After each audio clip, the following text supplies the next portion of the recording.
Assalamualaikum warahmatullahi wabarakatuh. Alhamdulillahi ala ihsanih wasyukru lahu ala taufiqih wa amtinanih. Wassalatu wassalamu ala sayyidina Muhammadin da'in ila ridwanih wa ala alihi wa sahbihi wa ikhwanih wa man tabi'ahum bi ihsanin ila yaumil liqa'ih. Amma ba'du. Allahumma arinal haqqa haqqan warzuqna ittiba'ah wa arinal batila batilan warzuqna ijtinabah. ولا تجعله ملتبسا علينا فنضل اللهم اجعلنا ممن يستمع القول فيتبع احسنه فانك ولي ذلك والقادر عليه.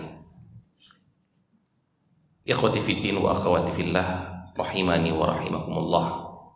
Pertanyaan yang harus bisa kita jawab semua. Apakah orang soleh, orang yang bertakwa kepada Allah bisa menjadi orang kaya? Mari kita jawab. Bisa? Bisa.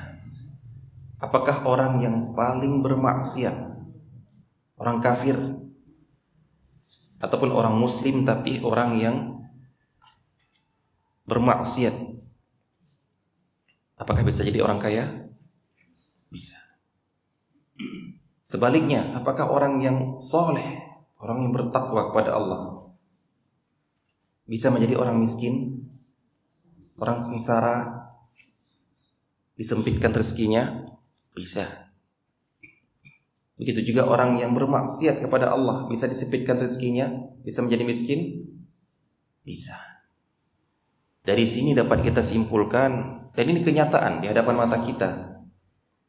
Dari sini dapat kita simpulkan bahwasanya kaya atau miskin bukan standar orang yang soleh ataupun orangnya bermaksiat.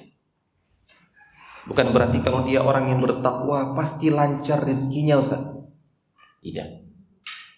Begitu juga kalau dia orang yang bermaksiat pasti dia sengsara dunianya. Tidak. Dan juga bukan, dan begitu juga sebaliknya. Tapi Ustaz, kan ada dalil yang mengatakan wa may yattaqillaha yaj'al lahu makhraja wa yarzuqhu min haitsu la yahtasib. Yang mengatakan orang yang bertakwa itu pasti akan diberikan rezeki dari arah yang tidak terduga-duga. Berarti dari segala arah. Benar. Tapi jangan lupa juga dalam surat Al-An'am ayat 44. Jadi selain surat At-Talaq, ayat berapa itu? Ayat 6 ya. Wa may yattaqillaha yaj'al lahu makhraja. Ayat 6 ataupun ayat 3 surat At-Talaq. Ingat juga ada surat Al-An'am ayat 44. Persis. Falamma nasu ma dzukiru bihi fatahna 'alaihim abwaaba kulli syai'in. Ketika mereka makin melupakan untuk mengingat kepada Allah, melupakan peringatan-peringatan Allah, makin jauh, makin lupa, fatahna 'alaihim abwaaba kulli syai'. Kami makin membukakan pintu segala kenikmatan. Makin mudah. Berarti ini persis seperti wa yarzuqhu min haitsu la yahtasib. Allah kasih dia rezeki dari arah tidak terduga. Makin maksiat, makin berbuat yang haram, makin makmur. Akan tapi ujung ayatnya mengatakan hatta idza farihu bima utu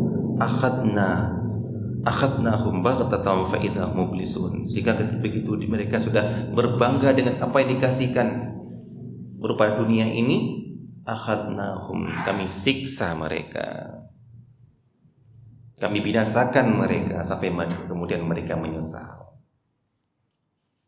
Penyesalan yang paling rugi adalah di akhirat.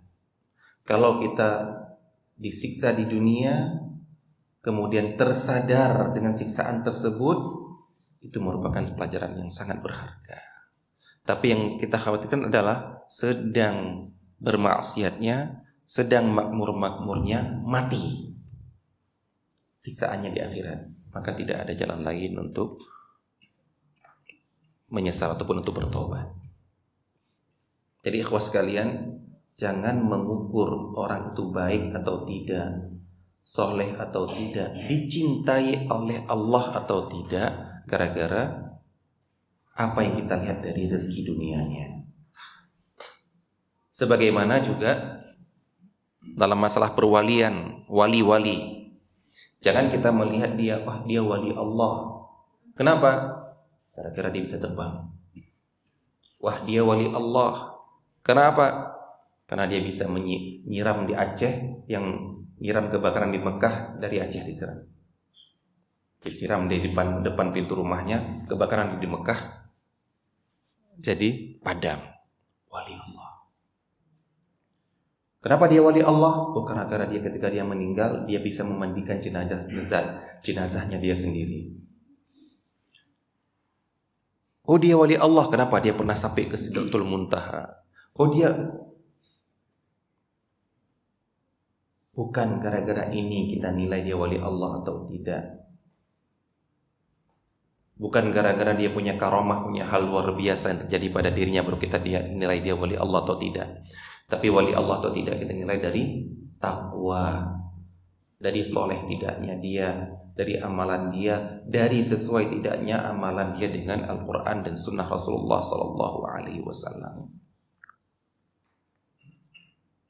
Ini harus menjadi tolak ukur kita agar kita tidak tertipu dengan berbagai slogan-slogan, berbagai ajakan.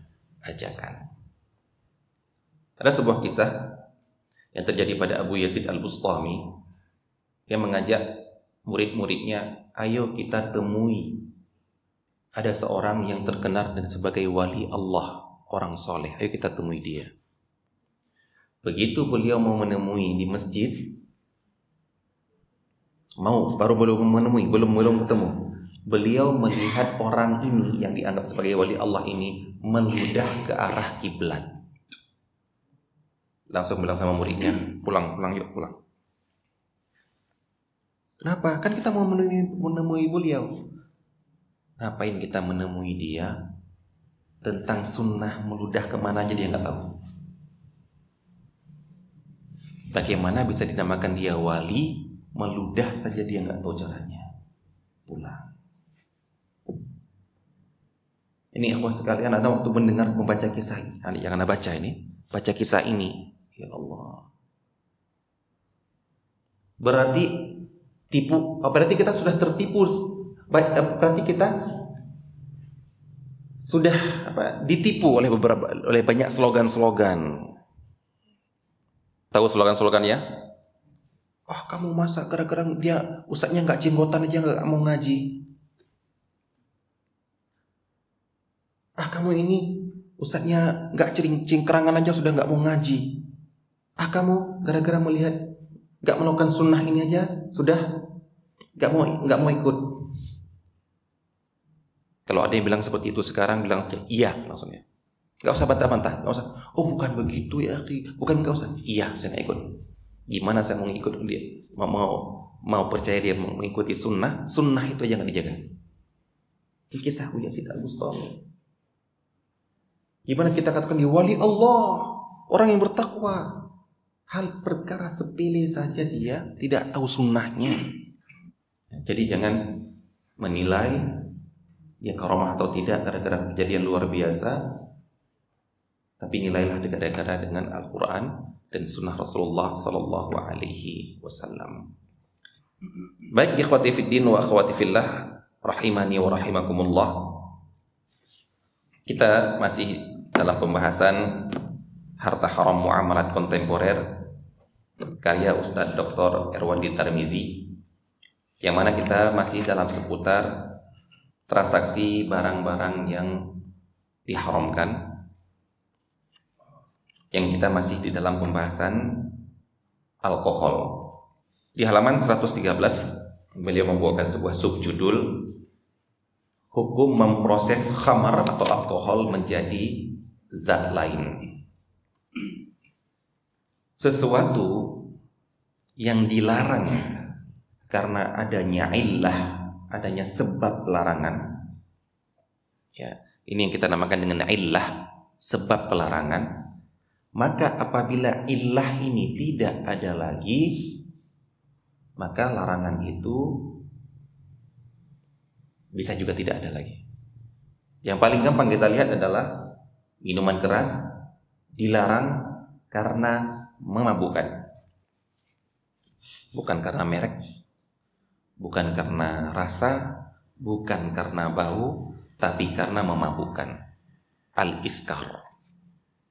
Berarti kalau minuman ini hilang sifat memabukkannya, maka menjadi tidak haram lagi. Ini ingat ya, kita katakan illah. Illah itu adalah sifat yang jelas ditunjukkan oleh syariat. Bedakan dengan hikmah. Bedakan dengan hikmah. Hikmah itu faedah.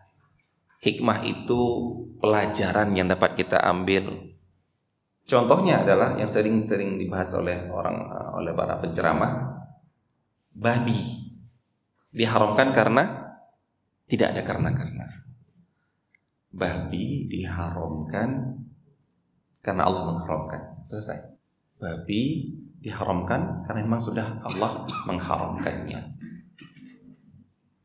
Jadi nggak ada sebab. Ini yang dinamakan dengan istilah ta'abbudiyah. Ta'abbudiyah itu adalah benar-benar murni karena beribadat kepada Allah, taat kepada Allah tanpa ada alasan yang Allah sebutkan sehingga kita bisa mengetahuinya. Kalau ada yang bilang, Ustaz, gara-gara cacing pita, maka jawaban kita itu bukan illah. Kalau illah, alasan diharamkannya daging babi gara-gara cacing pita, berarti daging kambing kalau ada cacing pitanya juga haram. Pernah nyembelih kambing ada cacing pita panjang? Pernah. Halal apa haram? Tetap halal. Cacing pitanya ini yang berbahaya. Tapi daging babi setelah dibersihkan, disterilkan dengan penelitian melahirkan babi unggul yang tidak punya penyakit, halal apa haram? Tetap haram. Kenapa? Karena alasannya bukan cacing pita. Itu hikmah, nggak apa-apa. Hikmah disyariatkan sholat subuh cuma 2 rakaat. Silakan antum keluarkan hikmah, nggak apa-apa. Hikmah. Tapi kalau alasan apa, nggak boleh karang-karang. Apa dalilnya? Sebutkan dalilnya. Ada nggak Allah menyebutkan alasannya? Kalau ada sami'na wa ata'na, kalau tidak nggak usah dikarang-karang. Ini yang membedakan antara illah dengan hikmah. Nah, kita kembali ke sini tentang alkohol ataupun khamar tadi, barang-barang yang memabukkan ini. Para ulama sepakat bila mana khamar berubah menjadi zat lain. Zat lain apa yang kira-kira bisa berubah khamar? Cuka. CH3COOH. Kalau alkohol apa? C2H5OH ya. Jadi istilahnya itu ikatan CHO. Berubah, bertambah, berkurang menjadi unsur yang lain. Bila dia berubah menjadi cuka, kemudian dikatakan dengan sendirinya tanpa ada campur tangan manusia, cuka tersebut hukumnya menjadi halal. Karena nggak ada illahnya lagi, alasannya tidak ada lagi. Yang menjadi perbedaan pendapat para ulama adalah bila perubahan tersebut ada campur tangan manusia. Kenapa? Karena pada asalnya khamar itu diperintahkan untuk dibuang. Khamar itu kalau ada khamar perintahkan untuk dibuang. Jangan dibiarkan dengan alasan saya mau proses menjadi cuka. Ya, ini yang dikatakan adanya campur tangan manusia. Harusnya dibuang. Nah, apakah kemudian kalau dia melakukan proses di cuka ini, di khamar ini berubah menjadi cuka, halal atau tidak? Ini ada perbedaan pendapat para ulama. Pendapat yang pertama, mazhab Hanafi, proses tersebut dibolehkan dan hasil yang telah menjadi wujud lain setelah diproses hukumnya suci, boleh dikonsumsi. Jadi prosesnya dibolehkan, hasilnya juga menjadi halal. Pendapat yang kedua, dalam mazhab Syafi'i dan Hambali, dan juga sebuah pendapat dalam mazhab Maliki, bahwa memproses khamar menjadi zat lain hukumnya haram. Hal ini berdasarkan sabda Rasulullah SAW yang dibawakan oleh penulis di sini. Rasulullah SAW pernah ditanya tentang khamar bolehkah diproses menjadi cuka. Beliau menjawab tidak. Karena apa yang tadi kita katakan, pada asal kalau namanya khamar langsung dibuang, jangan dibiarkan untuk berproses menjadi cuka. Dalam riwayat hadis lain disebutkan bahwasanya ada seorang anak yatim yang mendapatkan warisan dari orang tuanya berupa khamar. Zaman dulu yang mungkin yang sebelum diharamkan, begitu dia mendapatkan warisan mungkin ya baru diharamkan. Maka Rasulullah SAW menyuruh tumpahkan. Ada yang bilang, bolehkah saya memproses menjadi cuka? Tidak. Bayangkan anak yatim, hartanya ditinggalkan oleh orang tuanya ini. Khamar ini haram. Tapi kalau menjadi cuka menjadi halal. Menjadi halal berarti boleh diperjualbelikan. Ini harta. Tapi begitu diperintahkan untuk menumpahkan khamar, ini seakan-akan menyuruh untuk memusnahkan harta anak yatim. Ternyata dengan perintahnya Rasulullah menyuruh menumpahkan khamar, berarti tidak dianggap harta, walaupun bisa diproses untuk menjadi sebuah harta, yaitu menjadi sebuah cuka. Baik, ini pendapat para ulama di sini. Yang dibahas di sini adalah prosesnya yang dilarang. Prosesnya yang dilarang. Namun apabila sudah menjadi, bedakan ya, prosesnya dilarang, tapi ternyata jadi. Perbuatan saya haram misalnya, dikatakan haram saya melakukannya ini, harusnya saya buang, malah saya proses menjadi cuka. Haram, ya benar haram. Perbuatan saya, tapi zatnya setelah berubah menjadi cuka, apakah kita hukumi seperti dari awal yaitu minuman keras, ataupun kita hukumi menjadi sebuah yang sudah menjadi bentuk cuka? Di sini juga terjadi perbedaan pendapat para ulama. Itu untuk pendapat yang kedua tadi yang mengharamkan prosesnya. Kalau mazhab Hanafiyah membolehkan prosesnya dan hasilnya pasti boleh. Baik, yang mengharamkan tadi, sebagian mereka berpendapat bahwa hukumnya tetap najis, tidak halal dikonsumsi. Dan untuk yang ini, wallahu taala alam, yang anak pahami, anak tidak paham mazhab Hambali ataupun mazhab Maliki, karena anak belum menelaah dalam kitab mereka. Namun mazhab Syafi'i yang diharamkan oleh mereka proses khamar menjadi cuka adalah bila memakai katalis, bila ada zat yang dimasukkan ke dalamnya.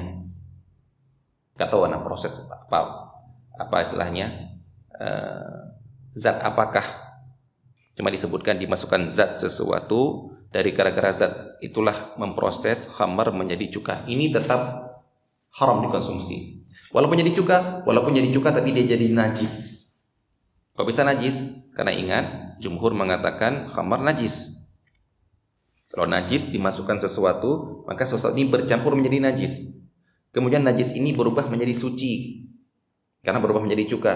Tapi ada benda yang terkena najis. Benda yang terkena najis ini bercampur dengan benda yang suci, jadi najis juga. Itu maksud cara mereka menganalisanya. Adapun berubah gara-gara meletakkan, jadi bukan gara-gara dimasukkan sesuatu, tapi gara-gara disimpan, diletakkan di tempat panas, diletakkan di tempat dingin, ataupun bagaimana, wallahu taala alam, maka di sini kalau menjadi cuka jadi suci ataupun jadi halal. Mungkin prosesnya ya Allah Ta'ala yang beliau sebutkan di sini, prosesnya yang dilarang, tapi hasilnya bila tidak ada dimasukkan sesuatu menurut mazhab Syafi'i halal. Baik. Wallahu ta'ala alam. Di sini penulis lebih merajihkan adapun tinjauan dalil pendapat yang menghalalkan cuka yang diproses dari khamar lebih kuat. Di sini penulis menguatkan pendapat yang halal. Prosesnya, perbuatannya tidak boleh, hasilnya menjadi halal. Kok ada seperti Ustaz, perbuatan nggak boleh tapi hasilnya menjadi halal? Iya, perbuatan kamu nggak boleh melakukannya itu. Namun kalau apa yang kamu dapatkan ini ya halal, prosesnya nggak boleh tapi hasilnya bisa jadi halal.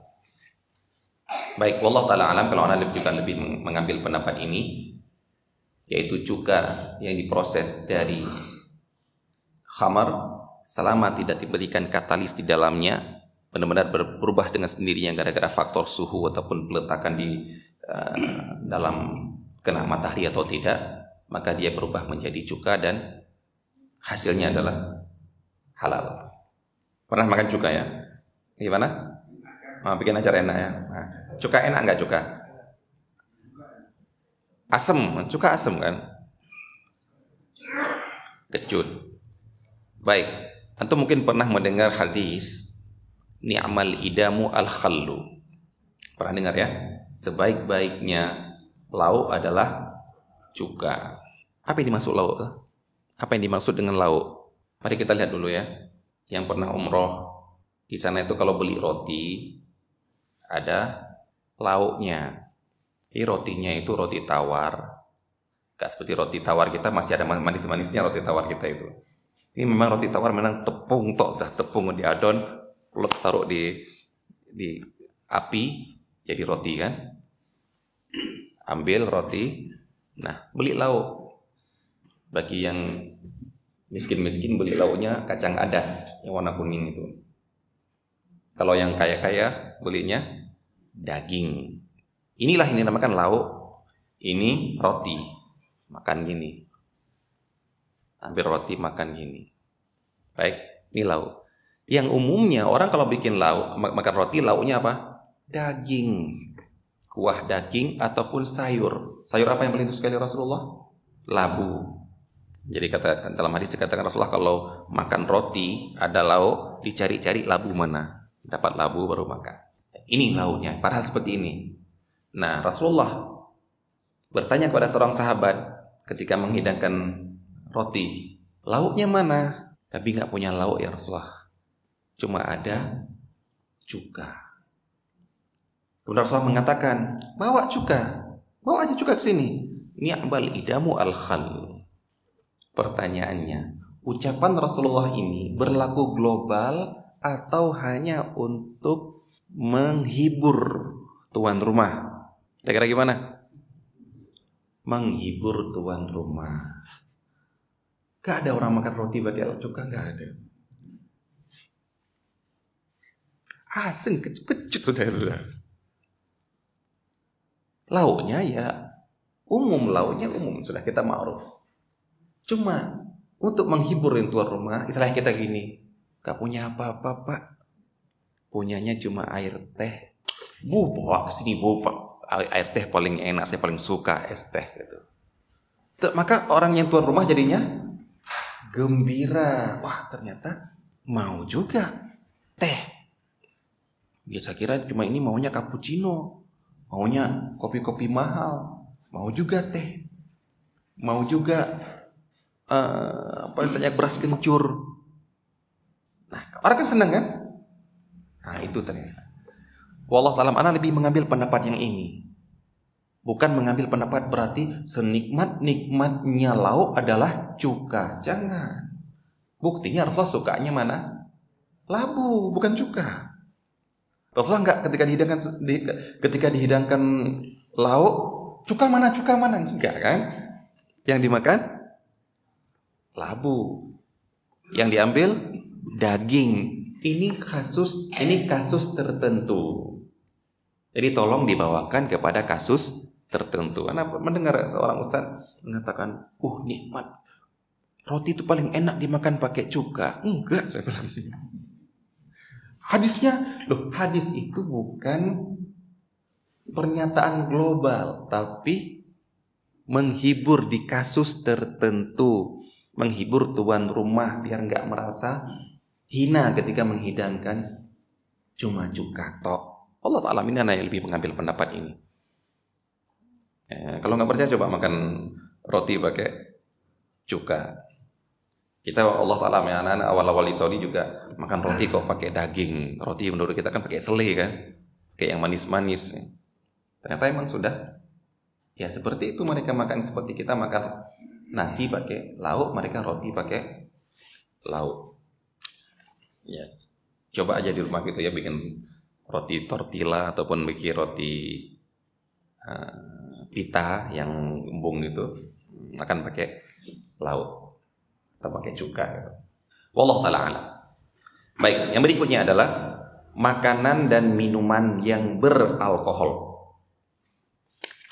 Di sini bedakan dengan judul yang berikutnya. Di sini beralkohol, di sana ditambahkan alkohol. Berarti kalau di sini adalah yang berasal dari makanan itu sendiri. Beliau mengatakan beberapa jenis makanan mengandung alkohol yang berasal dari proses fermentasi alami. Seperti roti yang mengandung alkohol disebabkan proses adonan yang dicampur ragi. Pada saat roti dipanggang, dibakar, umumnya alkohol yang terdapat pada adonan tadi menguap terurai tanpa meninggalkan bekas sama sekali. Begitu juga beliau menyebutkan di sini alkohol yang juga terdapat pada jus buah-buahan, khusus jus anggur kadarnya bisa mencapai 1%, juga terdapat pada susu dengan kadar terkadang 0,5%. Akan tetapi minuman ini tidak memabukkan sekalipun dikonsumsi dalam jumlah besar. Kalau itu pada kita apa? Tapi kalau itu periksa di dalam laboratorium nggak usah diingkari lagi lah, ada alkoholnya. Karena proses fermentasi. Nabidh itu kurma yang direndam, infused water. Tapi yang direndam adalah kurma.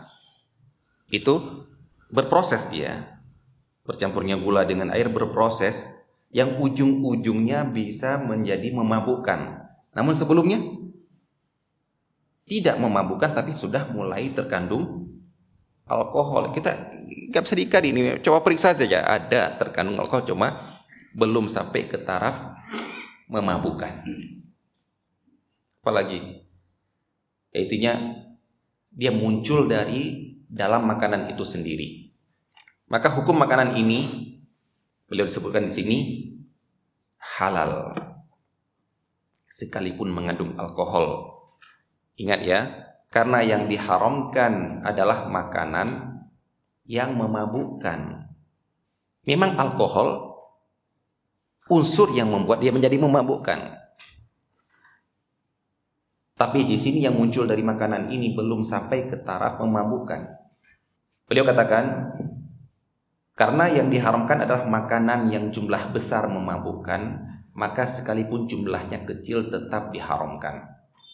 Kalau ada yang bilang, Ustaz, bukankah ada dalil ma askara kathiruhu faqalilu haram? Sesuatu yang beliau sebutkan di sini, sesuatu yang memabukkan dalam jumlah besar, maka dalam jumlah kecil pun dia haram. Ini kan jumlahnya kecil, Ustaz, alkohol. Kok antum mengatakan halal? Baik, mari kita pahami hadis dulu. Hadisnya adalah, cara pemahamannya, apabila air di gelas ini memabukkan, apabila ini kita semua tahu ini air yang memabukkan, kalau anak minum memabukkan, maka kalau anak ambil tetes seperti ini dan anak tidak mabuk, halal apa haram? Haram. Ini yang dimaksud hadis ini. Ma askara kathiru, apa yang kalau kamu minum banyak memabukkan, satu tetes pun kamu minum walaupun tidak sampai kamu mabuk, tetap haram. Jadi ingat, yang diharamkan itu bukan minum sampai mabuk. Karena ada orang yang salah paham seperti itu, mengatakan, Ustaz, anak itu kuat Ustaz, minuman itu tua itu 2 gelas itu belum sampai mabuk Ustaz. Berarti belum haram dong Ustaz. Enggak. Haram. Bukan kamu sampai mabuk, tapi minumannya minuman memabukkan. Ya mungkin gara-gara terbiasa, ya selama masak jeruk makan jeruk gitu ya. Memang sudah dia konsumsinya itu tok. Nah, adapun tadi tape tadi ataupun jus tadi ataupun roti yang punya adon dengan ragi tadi itu belum memabukkan, maka halal kamu makan. Bendanya ini belum memabukkan ataupun tidak sampai memabukkan, tari kamu makan halal. Kalau ini sudah memabukkan, 1 tetes pun haram. Bisa dibedakan seperti itu ya. Baik, Allah Ta'ala alam. Kalau seperti tape misalnya, tape di Aceh, Allah alam istilahnya di sini. Ada istilah di Aceh itu, jangan nggak boleh makan tape yang pungo. Pungo itu kalau bahasa Indonesianya sudah gila.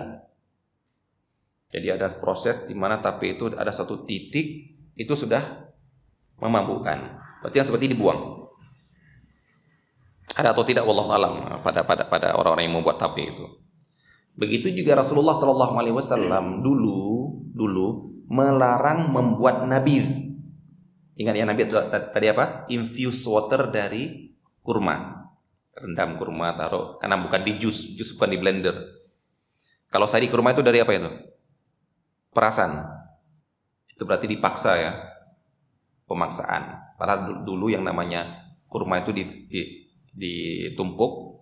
Nah, kurma itu kan merupakan makanan pokok zaman dulu, berarti makanan pokok yang tahan tahunan. Selama tidak diulatin, soalnya nggak busuk dia. Jadi bisa bertahan tahunan dia.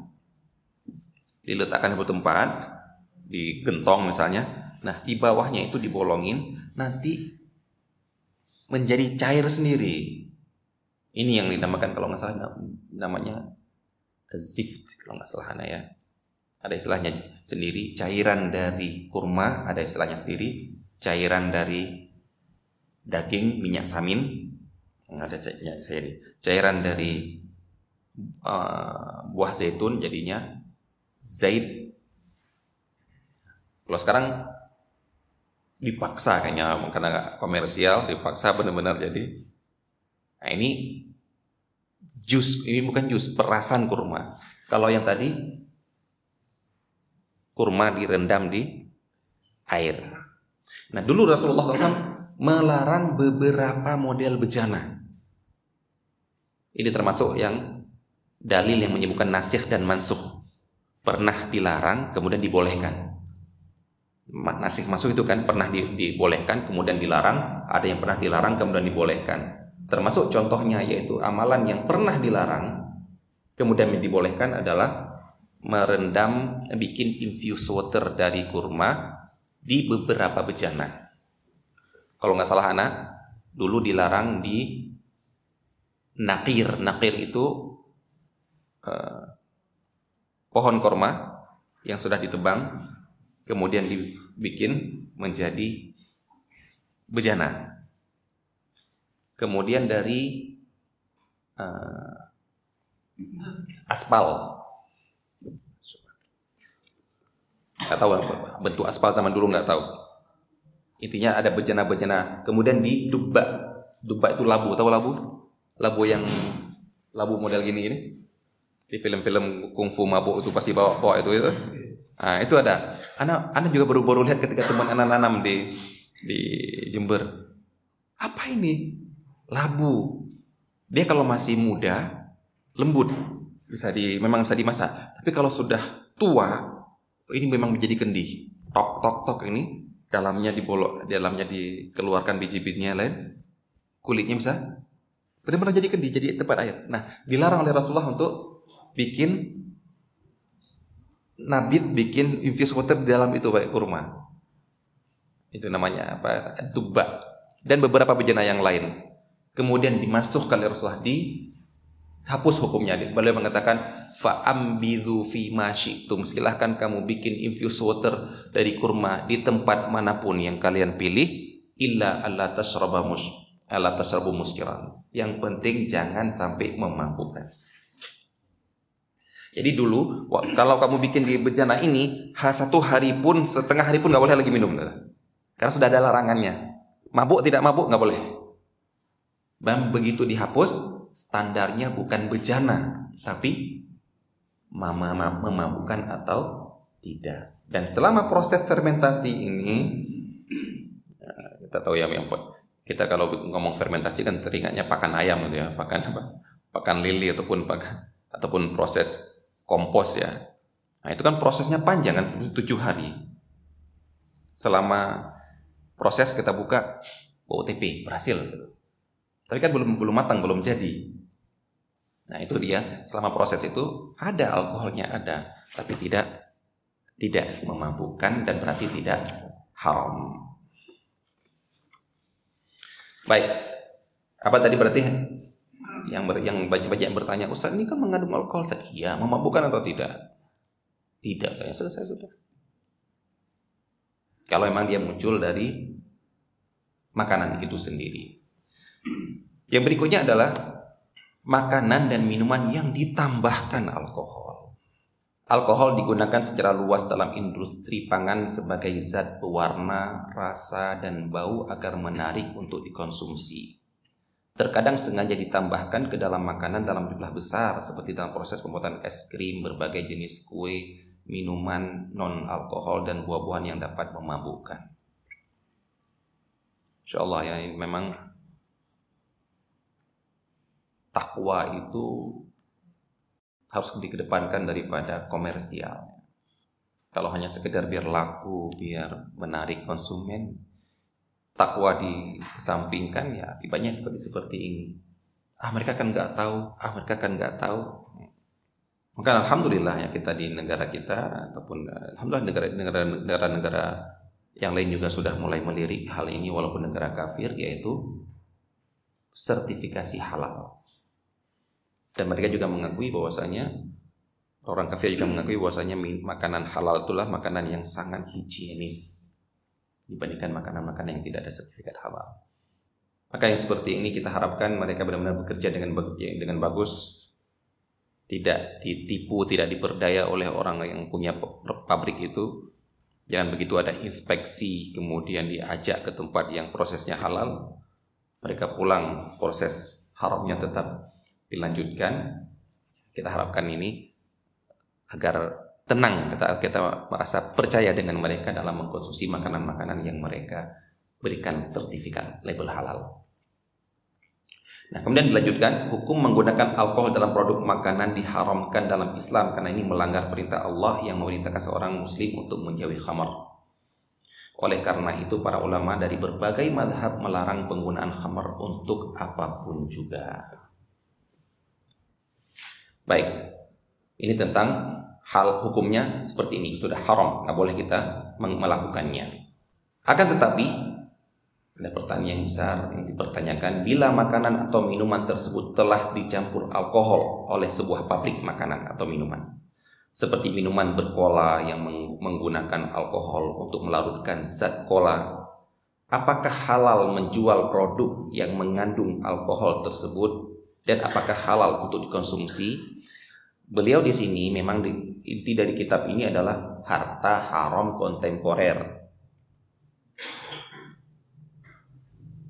Harta haram muamalat kontemporer. Jadi sebenarnya beliau tidak melihat ke prosesnya ataupun benda ini halal atau tidak. Itu masalah fikih. Yang sedang beliau bahas di sini adalah menjualnya, mentransaksikannya, hasil yang didapat halal atau haram.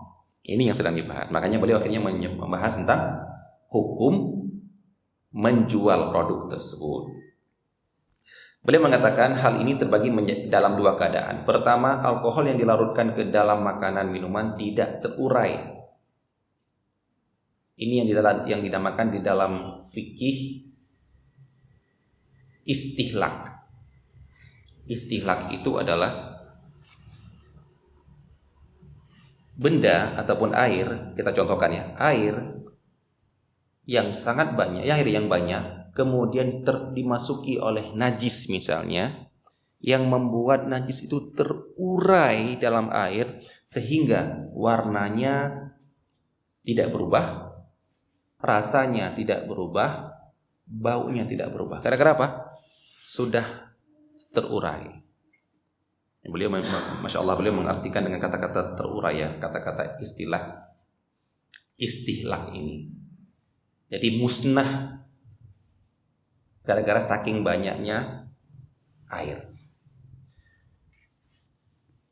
Nah, jadi sekarang apabila tidak terurai, kalau tidak terurai berarti apa? Masih ada bau, rasa ataupun warna.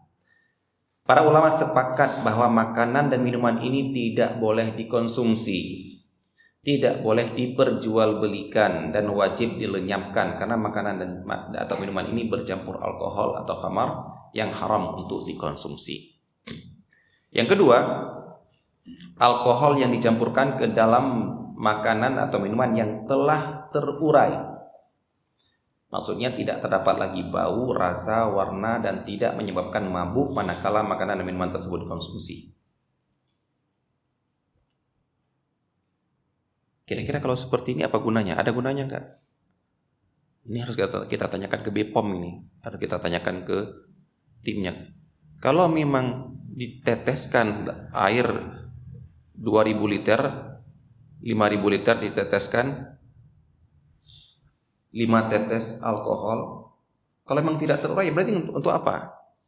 Harusnya mereka memberikan ini biar berpengaruh, baik itu di rasa ataupun di aroma.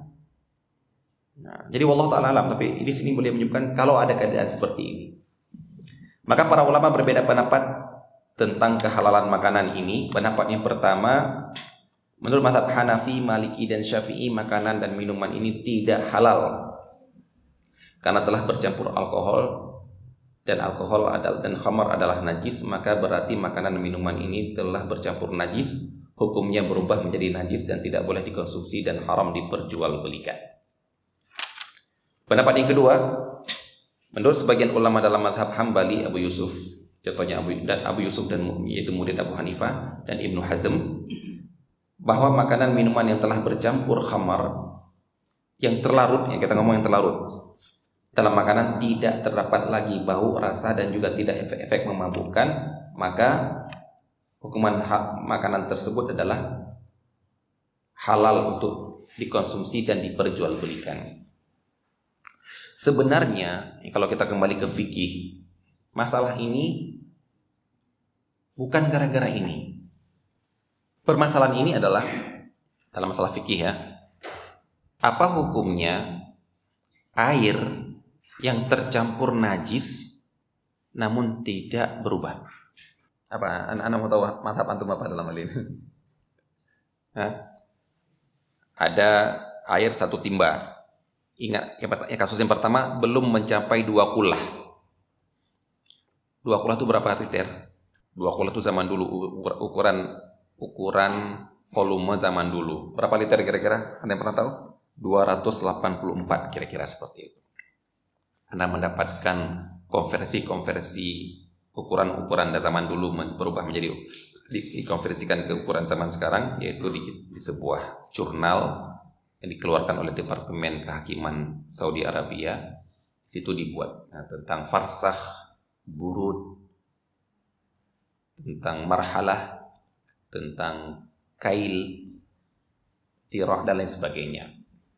Kira-kira 284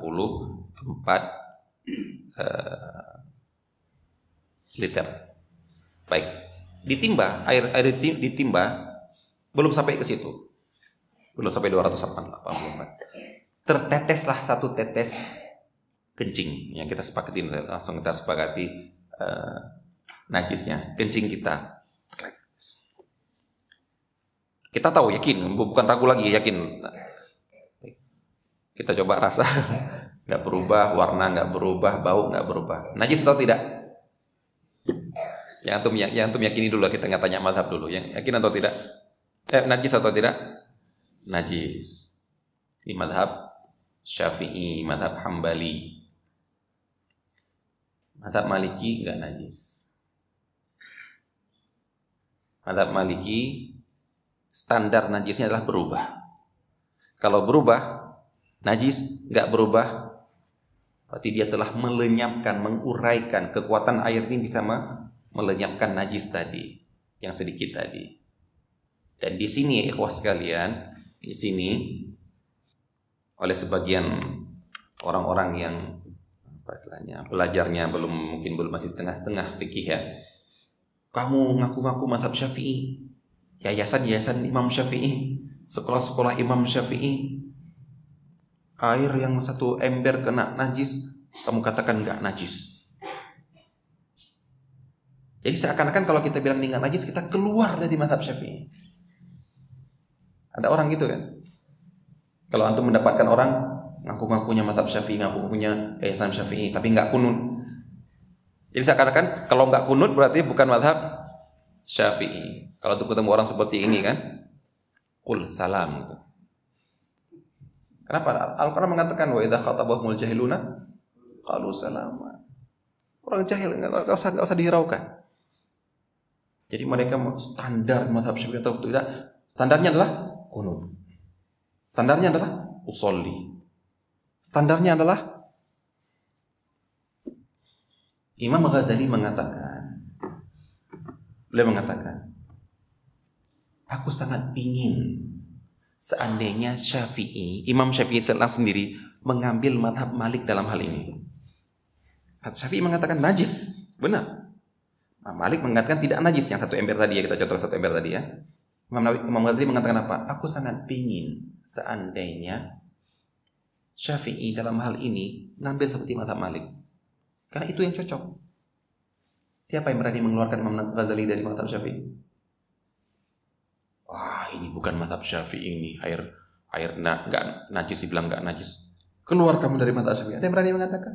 Enggak. Ini furu'. Ini cabang-cabang kecil di baliknya. Bukan usul mazhabnya kita tidak ambil.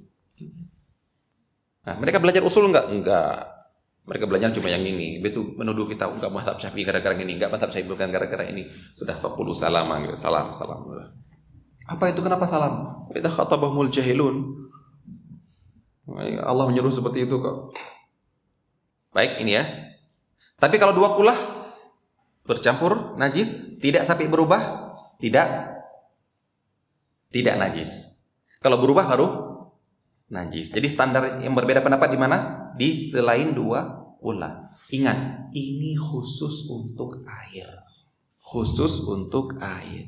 Kalau selain air, jus, minyak, apalagi yang selain air, zat cair yang lain, kalau bercampur najis, walaupun tidak berubah, walaupun lebih daripada dua kulah, najis. Menurut mazhab Syafi'i. Mazhab lain anda nggak tahu. Pakai mazhab Hambali juga seperti itu. Allah alam, anda nggak tahu. Tapi mazhab Syafi'i mengatakan najis, ataupun jumhur, Allah alam, mungkin jumhur yang mengatakan najis. Kenapa? Karena hadisnya cuma masalah air. Dan air punya kekuatan untuk menolak najis. Selain air, nggak ada. Harus dibuang semuanya. Makanya itu pernah dengar kisah seorang ulama, kalau nggak salah Ibnu Sirin, bangkrut gara-gara minyaknya kemasukan tikus. Dibuang semuanya karena sudah dianggap sudah najis, walaupun tidak berubah. Walaupun lebih daripada dua kullah, akhirnya banyak utang, di penjara kan? Gara-gara ini. Kasusnya di sini. Memang di sana ada mazhab yang lain, kalau nggak salah nama mazhab Ibnu Taimiyah. Pendapat Ibnu Taimiyah mengatakan standar najis atau tidak gara-gara berubah, baik itu air ataupun selain air, baik itu dua kulah ataupun satu kulah. Ya, dua kulah ataupun kurang daripada dua kula. Standar najis atau tidak bercampur dengan najis bila berubah. Bila tidak berubah gara-gara terurai, maka tidak najis. Ambil pendapat yang mana? Antum sekarang ngambil pendapat di air, oh tetap najis Ustaz. Karena masih cuma 1 ember. Kalau jusnya satu tong, minyaknya 1 tong bisa berubah pendapat, antum jangan-jangan ini. Ayo sebelum berubah pendapat gara-gara ekonomi, gara-gara urusan ekonomi, takrir dulu masalahnya, maksudnya tetapkan dulu masalahnya yang mana yang rojih. Jadi Allah Ta'ala menurut ana asal mula perdebatan ini gara-gara ini. Maka ini adonan, apalagi minyak, makanan, jus dicampur dengan najis, walaupun dia terurai tidak ada rasa lagi, dianggap najis. Oleh siapa ini sini? Oleh jumhur. Baik, oleh jumhur ulama. Wallahu taala alam, penulis di sini lebih mengambil pendapat yang kedua, yaitu pendapat yang mengatakan zat khamar yang telah larut dan terurai dan yang tinggal hanyalah makanan dan minuman yang halal tadi, sebagaimana khamar murni bila berubah menjadi cuka, hukumnya berubah menjadi halal. Apalagi bila khamar dan makanan ini hanyalah campuran dan bukan bahan dasar. Wallahu ta'ala alam. Cuma yang perlu kita pertanyakan, yang Anda pertanyakan tadi, terus ngapain? Apa pengaruhnya kalau cuma ditetes di sini sampai terurai semuanya, tidak ada rasanya, tidak ada pengaruhnya, tidak ada unsur menjadi lebih awet? Wallahu a'lam. Ini yang perlu lebih diteliti oleh orang-orang yang mengeluarkan sertifikat halal. Jangan nanti beralasan udah terurai kok. Kalau terurai ngapain kamu campur? Jangan tidak terurai. Wallahu ta'ala alam. Jadi di sini penulis merocikan pendapat yang halal asalkan tidak ada pengaruhnya lagi, sudah terurai, sudah tidak ada baunya, tidak ada rasanya, tidak ada warnanya. Baik. Yang berikutnya adalah menggunakan obat-obatan beralkohol. Ini sebenarnya yang perlu kita tekankan, karena ini kebanyakan yang ada seperti ini. Yang pertama yang dibahas adalah sub pembahasannya menggunakan khamar sebagai obat. Ya, ini menggunakan khamar sebagai obat dulu, nanti baru menggunakan obat yang bercampur khamar. Penjelasan sebelumnya sudah jelas bahwasanya khamar hukumnya adalah haram, tidak boleh dikonsumsi. Bila ada suatu obat selain khamar untuk sebuah penyakit, semua para ulama sepakat haram hukumnya menggunakan khamar sebagai obat. Yang jadi masalah, bila tidak ditemukan obat lain yang cocok untuk penyakit tersebut kecuali khamar, maka para ulama berbeda pendapat tentang hal ini. Masya Allah. Jadi tidak ada obat lain kecuali khamar. Ini sebenarnya sebelum kita bahas hukumnya, ada enggak? Ada enggak dokter mengatakan obatmu cuma khamar? Ada Ustaz. Sakit apa? Stres Ustaz. Oh ya, bukan. Itu bukan penyakit, itu gara-gara kamu terbiasa minum ini, enggak boleh minum ini sama istri, akhirnya stres, perlu ngasih lagi. Itu bukan. Itu harus dilawan yang seperti itu ya. Wah, anak kalau nggak dugem dalam seminggu 1 kali Ustaz, kayaknya stres, anak nggak bisa konsentrasi, anak nggak bisa kerja dengan baik. Berarti anak boleh dugem nggak Ustaz? Itu harus diubah. Kenapa? Karena banyak orang nggak seperti itu. Berarti edik. Kamu itu kecanduan. Dan kecanduan itu bukan dibiarkan, tapi harus dilawan. Antum pernah tahu orang was-was? Pernah ketemu orang was-was? Menyedihkan. Anak pernah ketemu waktu masih di Jogja dulu, kira-kira tahun 98, 99 di sana. Di sebuah masjid, dia sudah datang ke masjid sebelum azan. Bahkan ataupun ketika azan, sudah datang ke masjid. Tapi di tempat wudhu. Baru masuk ke sholat ketika tasyahud akhir. hampir basah seluruh badan. Anak coba lihat sekali cara dia wudu, ngeri. Ketika cuci muka sampai di, karena dia berkeyakinan jangan, semua orang was-was semuanya pakai kata-kata jangan-jangan belum boleh, jangan-jangan bibir saya ada sela-selanya ini, belum masuk ke dalamnya, jangan-jangan di sini ada sela-selanya, jangan-jangan. Baik, pernah juga lihat ketika dia sudah mau masuk masjid, balik lagi dari awal lagi. Gara-gara apa? Jangan-jangan belum. Dinasihatin sama teman anak, antum nggak boleh gini-gini, tidak mempan. Kenapa? Karena dia masih pakai kata jangan-jangan. Maka orang was-was itu nggak bisa dinasihatin. Tapi yang bisa adalah kamu harus melawan. Nggak usah antum bawakan dalil, nggak kan? Dia bilang, tapi kamu harus melawan. Lawan gimana maksudnya? Begitu ada kata-kata jangan-jangan, langsung melawan dengan mengatakan sudah. Bisikan-bisikan dalam hati, jangan-jangan belum ini, jangan-jangan belum ini, sudah. 1 hari, 2 hari agak berat, 3 hari, lama-lama gampang dengan cara melawan. Anak awalnya anak kira was-was itu cuma dalam wudu. Ternyata kata Syekh Ana ada juga dalam masalah yang lain. Contohnya antara suami istri talak. Ada orang kena was-was terus, tanya terus sama Syekh, saya mengatakan seperti ini ke istri saya. Saya mengatakan ke istri saya, sana pergi ke pasar. Talak bukan ya? Ini termasuk talak bukan ya? Jangan-jangan saya sudah mentalak istri saya. Telepon Syekh.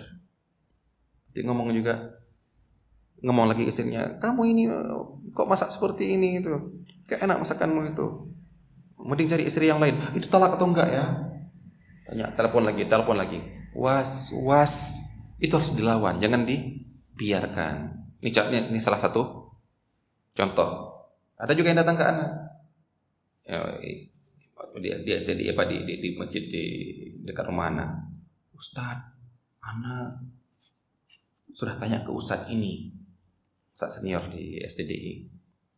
Beliau menasihati anak, kemudian bilang, antum jangan temui anak 1 bulan, kecuali jangan temui anak dulu selama 1 bulan. Praktekkan dulu apa yang anak katakan, baru kemudian datangi anak setelah 1 bulan. Kalau antum nggak praktekkan, nggak usah datangin anak. Dia datang ke anak, nggak datang ke Ustadz, itu datang ke anak. Anak sebelas, antum sudah tanya sama Ustadz Fulan, dinasihatin, masih tanya ke anak lagi. Antum mau carinya apa sih? Anak lain mana? Mereka bikinnya apa? Ustaz, bukankah gini Ustaz? Anak khawatir Ustaz. Anak sangat takut gini. Anak sangat takut ini. Semuanya tuh. Itu orang-orang was-was curhatnya seperti itu. Anak langsung nggak tanggapin anak. Lawan. Sudah sah itu. Tapi Ustaz, kalau tuh masih seperti ini, kau usah nanya sama anak. Anak sudah ngasih solusi, itu masih bilang tapi. Nah ini sekarang maka berbahagialah antum yang tidak diganggu lewat jalan ini, tenang hidupnya. Baik, ini kita kembali yang tadi ya. Ada orang yang merasa jalan keluar saya cuma ini Ustaz. Antum pernah tahu orang yang, Ustaz, anak kalau tidak ngerokok Ustaz, itu gunting nggak bisa jalan Ustaz. Anak ini tailor Ustaz. Anak harus kerja tuh, anak istri kan ya. Anak kalau tidak ngerokok Ustaz, ini gunting nggak jalan ini Ustaz. Anak kalau nggak ngerokok Ustaz, cangkul nggak bisa gerak ini Ustaz. Kalau nggak ngerokok, semen nggak bisa. Tanya sama dia. Ketika Ramadan, ketika kamu dapat orderan baju baru untuk Lebaran, kamu puasa nggak? Oh puasa Ustaz. Jalan nggak guntingnya? Jalan Ustaz. Berarti itu cuma hayalan belaka itu. Bukan alasan untuk kamu bertanya ke Ustadz, bukan. Itu yang salah satu yang ana dorong ayah ana untuk meninggalkan rokok. Insya Allah ya.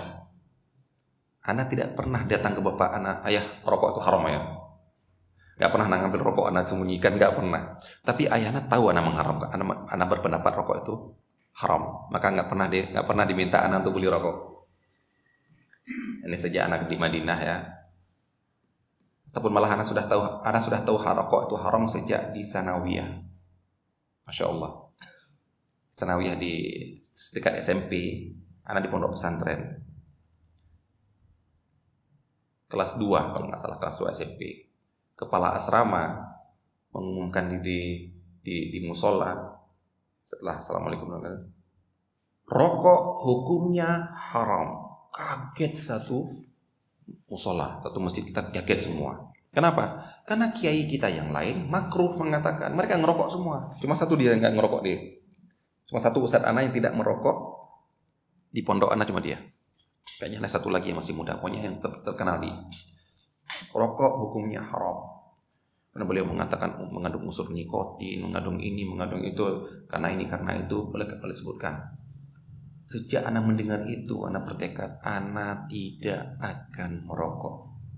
Sekarang orang kan bertekad, anak kalau belum punya penghasilan nggak merokok dulu. Anak kalau belum dewasa nggak ngerokok dulu. Orang tua kayak bisa gitu ya. Kalau ngerokok itu kalau udah cari duit sendiri. Anak sampai bertekad, anak tidak akan merokok. Sampai SMA, teman-teman anak ngerokok semua, nawarin rokok ke anak. Sir, rokok sir? Enggak. Kenapa sir? Haram. Makruh sir, terserah kamu bilang makruh, yang penting haram menurut saya. Dan alhamdulillah sangat menjaga prinsip waktu itu. Enggak ada enakan. Akhirnya teman anak yang enggak enakan. Enggak usah yang rokok dekat sir. Dia mengatakan haram rokoknya. Ayah anak mungkin waktu itu masih dianggap main-main ataupun nggak tahu. Tapi begitu anak di Madinah tahu, anak nggak ngelarang secara langsung. Begitu ketika musim haji, paman anak masih di Madinah, paman anak haji, paman anak itu cuma sanggup wukuf di Arafah, lempar jamarat nggak sanggup. Jalan itu sudah capek. Kata bibi anak itu gara-gara rokok itu sir. Ngerokok, paman itu berat sekali ngapa ngerokok. Langsung anak SMS dulu, belum ada WhatsApp dulu, SMS ayah anak. Ayah gini-gini, paman seperti ini. Ayah kan tahun depan haji. Tahun depannya nih beliau. Tahun depan haji. Tolong ayah ya, tinggalkan rokok sekarang.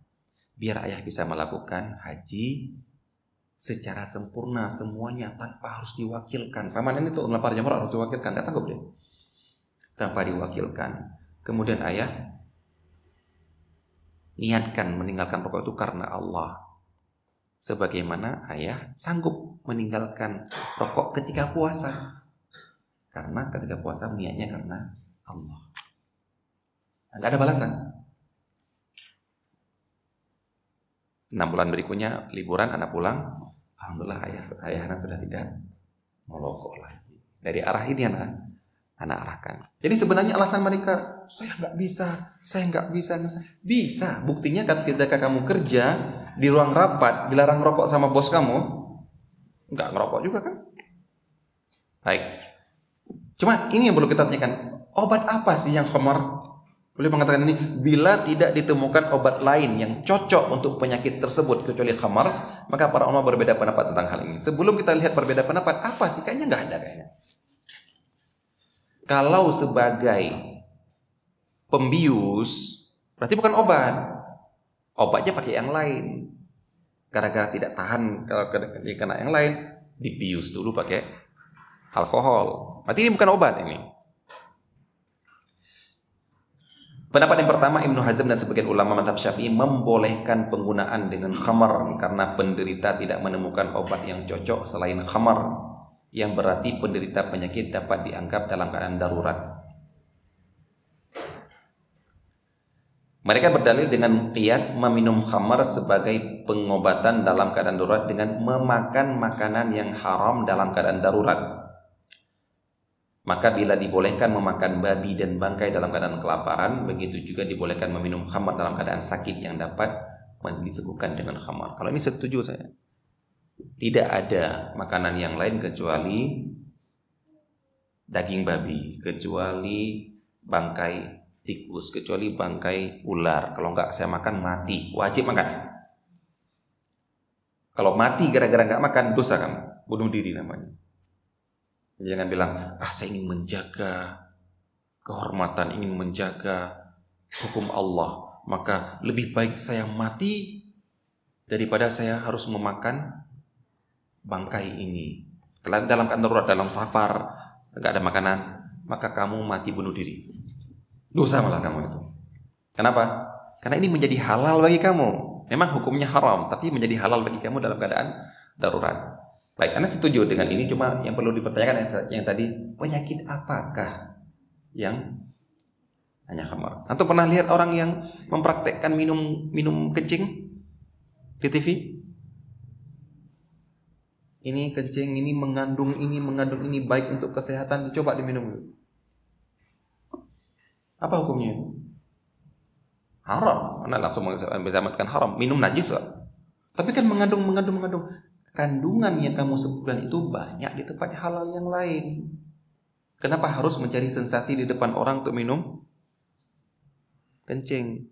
Minum kencing itu boleh hanya keadaan darurat ketika memang tidak ada minuman lagi, seperti di padang pasir ada dicontohkan orang yang survival itu. Akhirnya dia meminjam. Misalkan kalau nggak minum saya dehidrasi, minum kencing. Itu darurat. Pendapat yang beliau memberikan tanggapan dalam hal ini, dalil ini tidak kuat karena syarat sah sebuah qiyas harus tidak bertentangan dengan nas. Dan menggunakan khamar sebagai pengobatan telah dilarang oleh Nabi sallallahu alaihi wasallam seperti yang akan dijelaskan pada dalil kedua. Baik, pendapat yang kedua adalah mayoritas para ulama dari mazhab Hanafi, Maliki dan Syafi'i dan Hambali mengharamkan penggunaan khamar sebagai obat sekalipun dalam keadaan darurat. Dan pendapat ini merupakan keputusan Majma' Fiqih Islami Divisi Fikih Rabithah Alam Islami. Yaitu tidak boleh menggunakan khamar murni untuk pengobatan dalam kondisi apapun. Kenapa? Itu yang Anda katakan tadi. Apa? Buktikan bahwasanya ini jadi obat. Ternyata enggak ada. Dan Rasulullah sudah mengingkari khamar sebagai obat. Berarti kalau minum gara-gara enggak ada obat lain, kayaknya enggak. Beda dengan makanan tadi, bangkai ular, makan biar terpenuhi lambung. Yang penting kan masuk apapun kan, asal bisa dicerna. Baik yang daging halal, daging haram, masuk apapun biar tercerna, biar kita tetap bisa hidup. Nah sekarang khamar, buktikan dulu bahwasanya khamar ini bisa menjadi obat terhadap sebuah penyakit. Ini nggak ada penyakit yang lain. Dan di pendapat yang kedua di sini dikatakan sudah dibuktikan oleh syariat bahwasanya Rasulullah SAW bersabda, innahu laisa bidawa walakinnahu da. Khamar itu bukan obat, dia adalah penyakit. Dalam hadis lain Rasulullah mengatakan, innallaha lam yaj'al shifa'akum fima harrama alaikum. Allah tidak menjadikan obat bagi kalian di sesuatu yang sudah diharamkan oleh Allah Subhanahu wa taala kepada kalian. Allah taala ini pendapat yang kuat, berarti khamar itu bukan obat. Kalau kamu mengatakan tapi darurat enggak ada yang lain, enggak ada. Langsung kita katakan enggak ada. Baik, ini yang dapat kita sampaikan. Insyaallah kita lanjutkan pada pertemuan yang akan datang. Wassalamualaikum. Kita jawab dulu, ada yang bertanya di sini. Bagaimana hukumnya dengan pertama buah pala yang sering dibuat manisan? Dua, biji pala sebagai bumbu. Masya Allah. Yang bertanya ini ataupun siapapun yang bertanya tentang khususnya tentang ini, tentang halal haram atau tidaknya sebuah makanan memabukkan atau tidak, kembali ke yang tadi, ustadz ataupun para ulama ataupun mufti sudah punya standar halal haram sebuah makanan ataupun minuman. Apa itu? Memabukkan minuman, memabukkan atau tidak. Maksud anak itu yang nabati ya. Para ulama ketika membahas masalah makanan hewani itu banyak yang haram. Keledai haram. Hewan yang dilarang membunuh haram, hewan yang diperintahkan untuk dibunuh haram, hewan buas yang bertaring haram. Banyak haram ya. Tapi kalau membahas masalah nabati cuma satu yang haram. Apa? memabukkan. Karena memabukkan itu dari nabati ternyata. Yang muncul memabukkan itu dari nabati. Nah, standarnya berarti bukan benda, bukan buah ini haram, buah ini haram, buah ini enggak ada. Beda dengan hewan tadi. Hewan ini haram, hewan ini haram, hewan ini haram. Kalau ini sekarang bukan benda, bukan buah, tapi sifat, yaitu memabukkan. Pertanyaannya, berarti Ustaz menjawab haram memabukkan. Kemudian antum tanya sekarang buahnya. Ustaz, kalau buah ini Ustaz akan jawab apa? Wallahu a'lam. Karena Ustaznya belum pernah makan. Ustaz, minuman ini halal apa haram Ustaz? Wallahu a'lam, coba dulu. Masa Ustaz biar saya coba dulu. Memabukkan haram ya, gitu. Enggak boleh. Jadi kalau ibu bertanya nih, buah pala, setahu anak kalau buah pala enggak memabukkan. Kalau biji pala, wallahu a'lam. Kalau antum bisa membuktikan memabukkan, haram. Kalau antum bisa membuktikan tidak memabukkan, tidak haram. Bagi yang seperti ini coba tolong tanyakan kepada BPOM. Ada minuman-minuman yang muncul yang baru, merek yang baru. Sebelum dicoba, lihat dulu. Jangan-jangan memang sudah ditulis di bawahnya mengandung alkohol. Antum masih nyoba, kebangetan antum itu. Itu apa? Ngojek namanya, cari-cari kesempatan, nggak boleh. Sudah tidak ada label haram, halal. Sudah dibilang ini nggak boleh konsumsi oleh MUI misalnya, masih namanya memabukkan kan perlu dicoba. Nggak boleh gitu. Tapi yang buah-buahan itu coba, nggak apa-apa.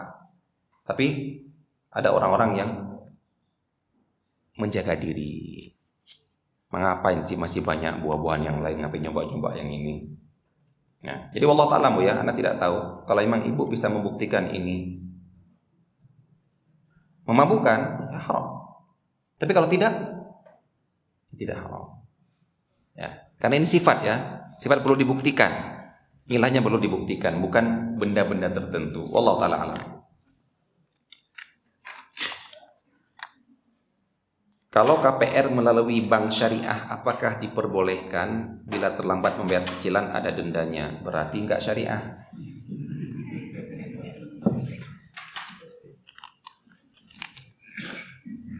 Baik, Ana bacakan ya. Yang ditawarin ke Ana gitu. Ustadz, ada talangan haji reguler. Saya kirim ya ke Jedengan, mungkin teman-teman minat. Dikirimlah, bentuknya gambar seperti ini. Talangan haji. Baik, DP, contohnya ya. DP 500.000. Qarad, tulisan di atasnya qarad. Qarad itu apa artinya? Utang. Bahasa Arab ya, qarad. Dikasih utang oleh bank 24.500.000. Jangka waktu bulan ada dari 12 bulan sampai 84 bulan. 84 bulan berarti berapa tahun? 14 tahun. 7 tahun. 7 tahun. Cicilannya per bulan 592.000. Ya yang 84 bulan ya. Baik, DP 500 dipinjami 24.500. Anda coba pakai kalkulator, gampang aja kan? Udah Anda langsung bilang bahwa riba ya. Masih bagi bentuk pertanyaan. Ini ada fatwanya Ustadz. Bagaimana menurut jenengan riba? Anda langsung bilang, nggak mau debat-debat kan? Ribanya di mana Ustadz? Ya di sini. Anda contohkan gini. Itu tulisannya karotnya 25 juta. Anak ngambil yang 25 juta ya. Anak ngambil yang tanpa DP. Tanpa DP 25 juta karotnya. Itu tulisannya karotnya 25 juta. Kalau cicilan 12 bulan, anak coba yang 12 bulan pakai kalkulator, total pelunasan jadi 28 juta. Kan gampang kan? Ini ilmu yang anak SD pun bisa ini. Jadi sudah kamu katakan karot 25, cicilannya totalnya 28. Lah 3 itu kemana? 3 itu apa kita namakan kalau bukan riba itu apa? Itu dia tanya lagi, fatwanya seharusnya bagaimana Ustaz? Saya ini awam, maaf. Anak gak jawab, gak mau debat. Kenapa? Ya, dia pegawai bank kok. Debat gimana? Pasti pinginnya. Ada dulu Ustadz didatangi oleh pegawai bank. Ya, kata-kata politis lah. Ustadz, nasihatin kami Ustadz, nasihatin kami. Kami sanggup untuk merubah, kami sakit, ini ada kan merubah. Gak dirani sama Ustadz. Akhirnya diajak ngomong yang lain, diajak ngomong tentang apa? Gak ngomong tentang bank kalian gini, seharusnya gini, enggak. Tentang program-program yang mau dikerjasama dengan bank ini dalam masalah rekening dan lain sebagainya. Karena dicerita oleh sekretarisnya. Anak tanya, kenapa Ustadz itu? Dia bilang, lah ini kan pegawai ini. Sok sekali kalian bilang, kami mau mengubah. Gak mungkin. Yang mengubah siapa? Pemegang saham. Yang bisa mengubah siapa? Komisaris. Yang bisa mengubah siapa? Lah kamu itu peroco di bawahnya. Yang digaji. Gak usah bermanis-manis muka dengan saya. Nasihatin kami Ustaz. Lu nasihatin kamu tuh keluar. Bukan untuk mengubah bank. Gak bisa kalian mengubah bank. Gak usah bermanis-manis muka di sini. Ya, antum dengan mengatakan bila terlambat cicilan ada dendanya. Sudah, ini riba jahiliyah. Apa? Anzirni ajidka. Berikan saya tenggang waktu, akan saya tambahi. Baik, jadi jangan tertipu dengan istilah syariat atau tidak. Efek bahan tersebut adalah menjadikan aroma makanan menjadi lebih kuat. Berarti berefek. Berarti dia belum terurai. Berarti dia belum terurai karena memberikan efek. Seperti najis kalau diteteskan di tempat-tempat, berubah baunya Ustaz. Aromanya tambah kuat itu. Berarti najis. Apa hukumnya etanol yang hukumnya sama dengan khamar digunakan untuk bahan pelajaran kimia? Nggak apa-apa, karena bukan diminum. Nah, bagaimana hukum bahan makanan yang diduga mirip dengan tembakau dan bahan itu dicampur untuk membuat makanan? Allah alam, anda nggak tahu. Antum juga masih mengatakan diduga, anda juga nggak tahu. Baik, ini dapat kita sampaikan. Sallallahu alaihi wa sallam Muhammad wa ala alihi wa sahbihi. Assalamualaikum warahmatullahi wabarakatuh.